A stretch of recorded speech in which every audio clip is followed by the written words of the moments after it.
So Mikel Merino, the hero, Stephen, on Saturday lunchtime. How sustainable is that? Probably not for long. You'd like to think that he could do a job every now and again. Obviously, he didn't start in the game, so how does he start if he's going to play in that position? How do they bring him into the game?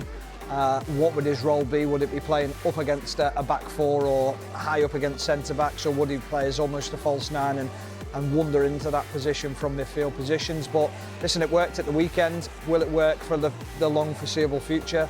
I'm not so sure it will, but credit to Mikel Arteta for giving it a go, and credit to Merino for pulling it off. Yeah. It was interesting to see that Gary said Mikel Arteta enjoys trying to work out these solutions.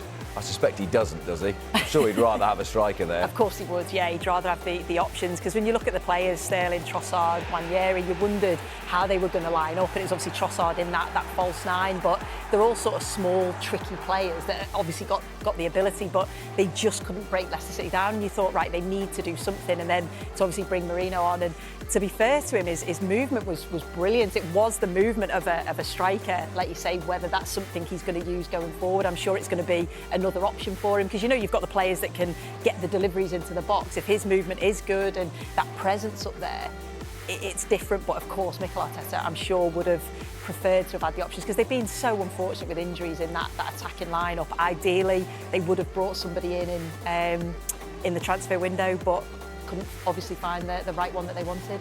Just on what Sue said there about movement then, how difficult is it to adapt to be playing as a striker? And is the biggest difference, quite obviously, the fact that you're just not as good a finisher as a natural centre forward? Tried all my career, Rob. Look, end up at left back was bad enough. Exactly. So, listen, everyone wants to score goals as a kid, and everyone wants to be a striker, because it's the best position in the team. Because when you score the goals, you get the adulation, you get the praise, you get paid the most money. Everything that comes with being a great striker comes great things. So we all want to be in that position, but we don't have the movement, we don't have that natural instinct to find the right places at the right time. It can't be coached. You can coach to an element, but there's got to be a natural side of it as well. Now, the movement might have been a little bit of luck. It might have been something that he's actually got naturally. We don't know yet, but also do it against... I watched Leicester the other week against Everton. The two centre-backs were awful. I know Vestergaard didn't play in the game at the weekend, but I look at them and I think they're not the best defensively, so you are going to get space in the box. They are going to switch off. Now you've got to do it against the top teams. Can you do it when you're under pressure as well? Because there wasn't much pressure. There was an element of pressure because you wanted to come off the bench and score, but yeah, you've got to do it against the big teams. Ethan Nwaneri, Sue, became the youngest player in a Premier League game to complete 5 dribbles in a match. He beats a record set by Bukayo Saka. Can they both play in the same team when Saka's back?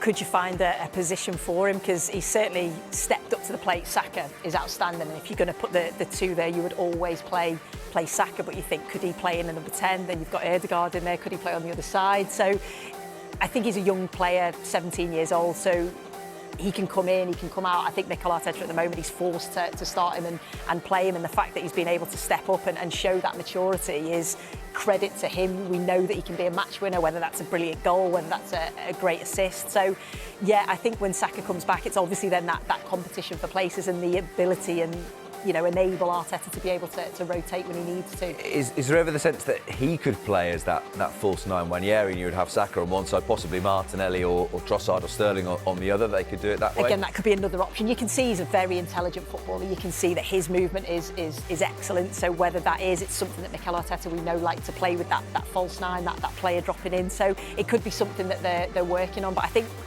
all he can do is when he gets the opportunity, take it, and he's certainly taking it. He's that good. He will find a way to get him into that team. He has to find a way to get him into that team. He is a phenomenal talent. Yeah. I mean, he's one of them players, when you watch him, you think, I cannot wait to see where you end up in 4 or 5 years.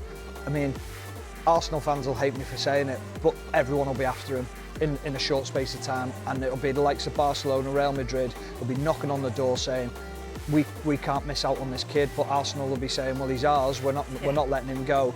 But he is a special talent. I just find it incredible that he come up with a stat of a question that he's completed 5 dribbles as a 17-year-old. It's incredible what people find now, isn't it, to bring up a stat. Some people have too much time on their hands, Exactly. Stephen, on a Sunday night. Who do you think Thomas Tuchel's first England left-back will be? Oh, good question. I think he'll definitely be looking at Miles Lewis-Skelly. I think he has to. I think when you look at the ability that he's got, whether it's driving into that midfield area, 1v1 defending, I think as well, I think he'll want to look at him closely to see just how good he is. Also, can he react, excuse me, to being in and around the squad and understanding the levels that you need to go to play for England. I think it will be him. I think it'll be Miles Lewis-Skelly, and I hope it is.